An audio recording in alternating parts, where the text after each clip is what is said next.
La pregunta. Este libro es una larga reflexión sobre una sola pregunta. ¿Encarna el mundo ideas bellas? Nuestra pregunta puede parecer extraña.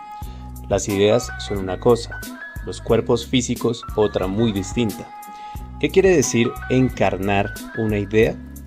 Encarnar ideas es lo que hacen los artistas. Partiendo de ideas visionarias, los artistas producen objetos físicos o productos cuasi físicos, como partituras que se convierten en sonido. Nuestra pregunta bella entonces es parecida a esta. ¿Es el mundo una obra de arte?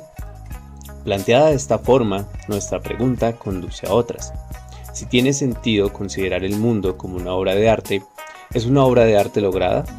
¿Es el mundo físico considerado como una obra de arte bello? Para conocer el mundo físico recurrimos al trabajo de los científicos, pero si queremos hacer justicia a nuestras preguntas, debemos reclutar también las percepciones y las contribuciones de los artistas dispuestos a ayudarnos. Cosmología espiritual. Nuestra pregunta es muy natural en el contexto de la cosmología espiritual.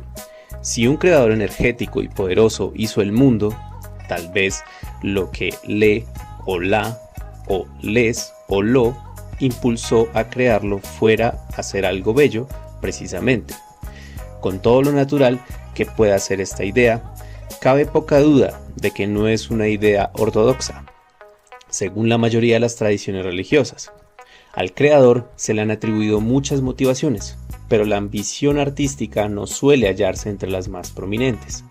En las religiones abrahámicas, la doctrina convencional sostiene que el creador pretendía engendrar algún tipo de combinación entre la bondad y la rectitud y crear un monumento a su propia gloria. Las religiones animistas y politeístas han concebido seres y dioses que crean y gobiernan distintas partes del mundo con toda clase de motivos, con un espectro que abarca desde la benevolencia hasta la lujuria, sin olvidar la exuberancia despreocupada. En un plano de mayor altura teológica, se dice a veces que las motivaciones del Creador son tan formidables que los finitos intelectos humanos no pueden esperar comprenderlos. En vez de eso, se nos da revelaciones parciales que debemos creer, no analizar. O, alternativamente, Dios es amor. Ninguna de estas ortodoxias contradictorias ofrece razones acuciantes para esperar que el mundo encarne ideas bellas, ni insinúan que debamos esforzarnos por hallar esas ideas. La belleza puede formar parte de su narración cósmica, pero suele relegarse a un papel marginal, no al corazón del asunto. Muchos espíritus creativos, sin embargo, se han inspirado en la idea de que el creador podría ser, entre otras cosas, un artista cuyas motivaciones estéticas podemos apreciar y compartir, o incluso, ya en una especulación audaz, que el creador sea ante todo un artista creativo. Esos espíritus se han implicado en nuestra pregunta, de maneras diversas y evolutivas, a lo largo de muchos siglos. Inspirados por ella, han generado una filosofía profunda, una gran ciencia, una literatura cautivadora y una imaginería impresionante. Algunos han producido trabajos que combinan varios, si no todos, de esos rasgos. Esos trabajos conforman una veta de oro que recorre oculta nuestra civilización. Galileo Galilei hizo de la belleza del mundo físico un punto central de su propia fe profunda, y se lo recomendó a todos. La grandeza y la gloria de Dios brillan maravillosamente en todos sus trabajos, y puede leerse sobre todo en el libro abierto de los cielos. Como también hicieron Johannes Kepler, Isaac Newton y James Clerk Maxwell. Para todos esos buscadores, encontrar la belleza encarnada en el mundo físico, reflejando la gloria de Dios, era el objetivo de su búsqueda.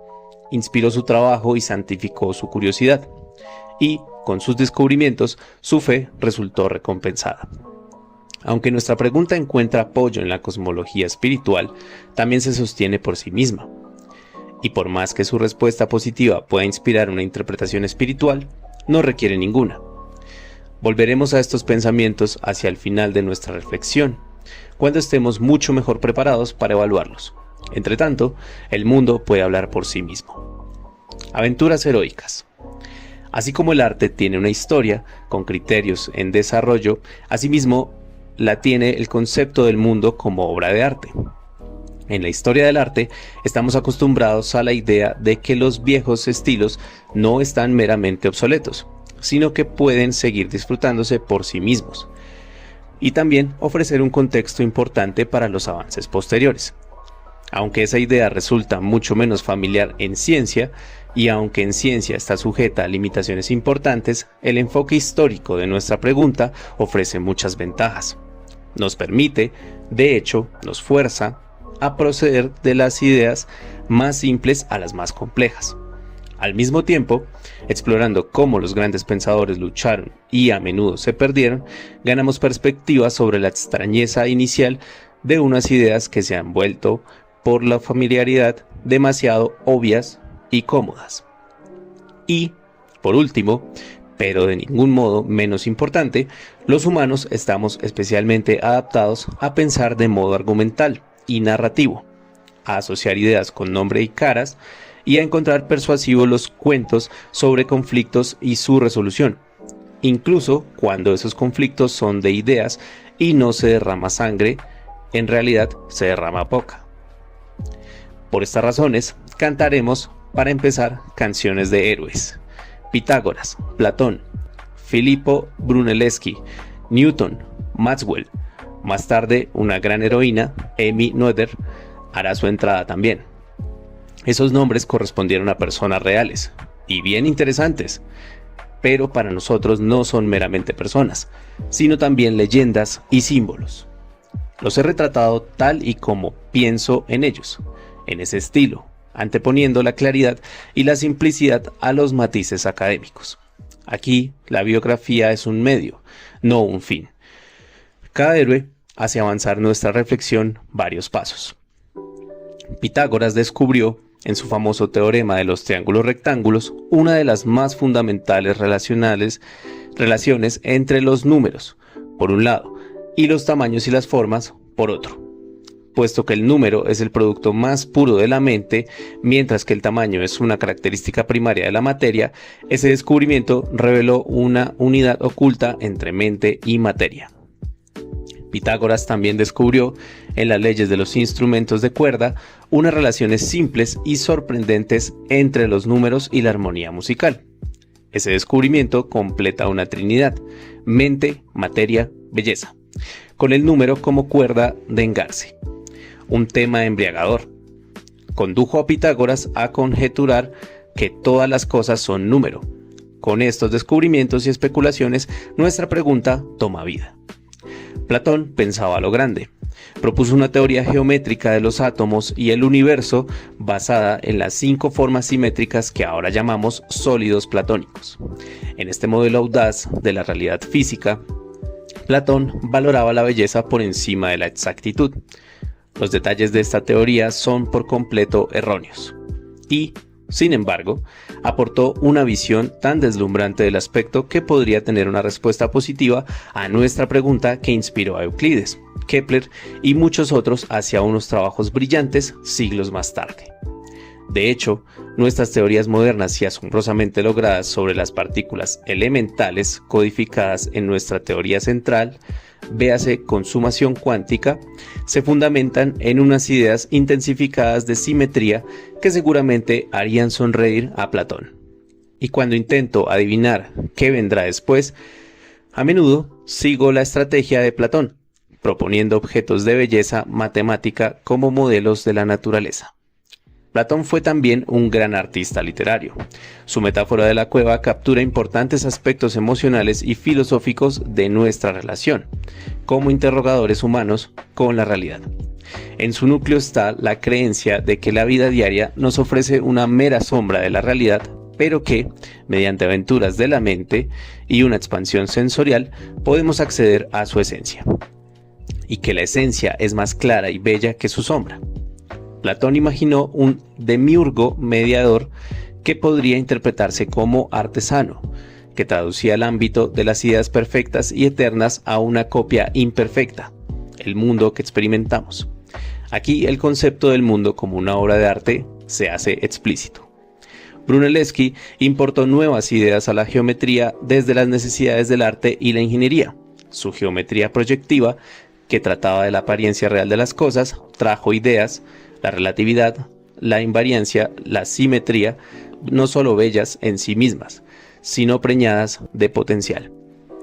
Newton elevó el entendimiento matemático de la naturaleza a niveles completamente nuevos de ambición y precisión. Un tema común impregna el trabajo titánico de Newton sobre la luz, las matemáticas del cálculo, el movimiento y la mecánica. Es el método que llamó análisis y síntesis. El método de análisis y síntesis propone una estrategia en dos fases para alcanzar el entendimiento.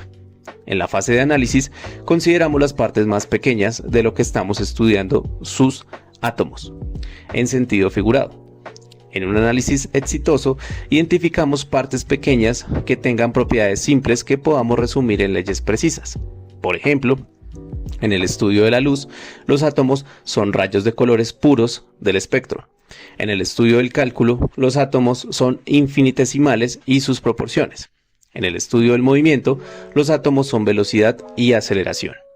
En el estudio de la mecánica, los átomos son fuerzas. Más tarde trataremos esto en mayor detalle.